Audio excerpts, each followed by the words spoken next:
Serial Colors TV Parineeti में यहाँ पर संजू की जान खतरे में हो जाने वाली है, क्योंकि यहाँ पर पार्वती और संजू दोनों जंगल में फंस जाने वाले हैं और पार्वती सब सच बताने वाली है कि मैं परी हूँ और मुझे मारने के लिए कोशिश तुमने की थी। लेकिन यहाँ पर तो संजू को पता भी नहीं कि मैंने परी को मारा है।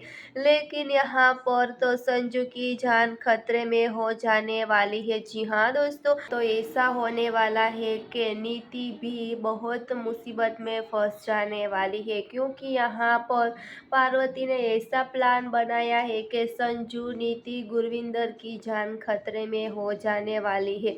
लेकिन यहाँ पर संजू पार्वती के सामने बेगुनाह साबित होने वाला है कि मैंने परी को मारा नहीं, मैं परी से बहुत प्यार करता हूँ। जी हाँ दोस्तों, तब पार्वती को यकीन भी आ जाने वाला है। जी हाँ, आगे शो में धमाकेदार ट्विस्ट मिलने वाला है। आगे देखने के लिए जुड़े रहे, सब्सक्राइब और कमेंट करके हमें ज़रूर बताना।